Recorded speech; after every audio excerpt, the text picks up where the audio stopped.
بسم اللہ الرحمن الرحیم۔ مجوسی حضرت ابراہیم علیہ السلام کی یہ بات سن کر رونے لگا اور بولا، کیا کہنے ہیں تیرے رب کے، اے اللہ کے بندے، تیرے رب کا تو اخلاق بہت اعلیٰ اور عظیم ہے۔ میں اتنے پیار کرنے والے عظیم رب پر ایمان لاتا ہوں۔ چنانچہ اس نے کلمہ پڑھا اور اللہ پر ایمان لے آیا۔ حضرت ابراہیم علیہ السلام کی عادت مبارکہ تھی کہ رات کا کھانا کبھی اکیلے نہیں کھاتے تھے، کسی نہ کسی کو ضرور مدعو فرما کر کھانا نوش فرماتے تھے۔ ایک رات حسب عادت آپ کسی مہمان کا انتظار کر رہے تھے کہ کسی نے دروازے پر دستک دے دی۔ آپ نے دروازہ کھولا تو دیکھا وہاں ایک 80 سال کا بوڑھا تھا۔ اس نے کہا، مجھے کچھ کھانے کو دے دو، مجھے بے حد بھوک لگی ہے۔ حضرت ابراہیم علیہ السلام نے خوش ہو کر فرمایا، مرحبا مرحبا۔ اس آدمی کے ہاتھ دولے، اس کے سامنے کھانا رکھا اور کہا، بسم اللہ کیجئے۔ وہ بوڑھا بولا، میں بسم اللہ نہیں پڑھوں گا کیونکہ میں مجوسی ہوں۔ حضرت ابراہیم علیہ السلام نے غصے میں آ کر کہا، کھڑے ہو جاؤ، میں مجوسی کے ساتھ کھانا پسند نہیں کرتا۔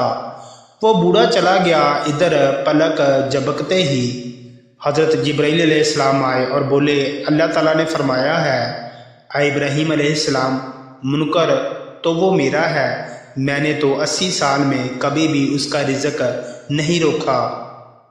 80 سال سے وہ میری نافرمانی کر رہا ہے، مجھے نہیں مانتا، مجھ پر ایمان نہیں لاتا، لیکن اس کے باوجود 80 سالوں میں نے ایک دن بھی اس کو بھوکا نہیں سلایا۔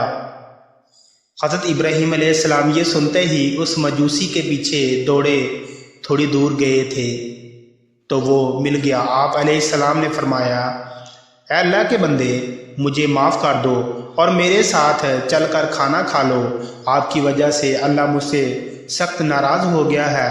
مجوسی بولا کہ کون اللہ؟ آپ علیہ السلام نے فرمایا، وہ ذات جس نے ساری کائنات کو پیدا کیا ہے، اللہ وہ ہے جس نے ہر شے کو تخلیق کیا اور خوبصورت شکل میں ڈالا، اللہ وہ ہے جو تمام مخلوقات کو رزق دیتا ہے، جس نے تجھے اور مجھے اب تک زندہ رکھا ہوا ہے۔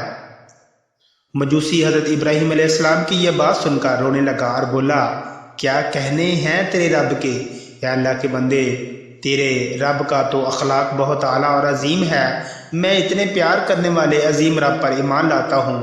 چنانچہ اس نے کلمہ پڑھا اور اللہ پر ایمان لے آیا۔ عزیز دوستو، ہمیں نفرت گناہ گار سے نہیں بلکہ اس کے گناہ سے کرنا چاہیے۔ جو کوئی بھی انسان کسی گناہ میں مبتلا ہو، ہمیں اس سے نفرت نہیں کرنی چاہیے بلکہ اس کے لیے ہدایت کی دعا کرنی چاہیے۔ اللہ ہم سب کو سمجھنے اور نیک اعمال کرنے کی توفیق عطا فرمائے، آمین یا رب العالمین۔ ویڈیو پسند آئے تو اس کو لائک اور شیئر کریں۔ مزید اسی طرح کی ویڈیوز دیکھنے کے لیے ہمارے چینل کو سبسکرائب کریں۔ جزاک اللہ خیرہ۔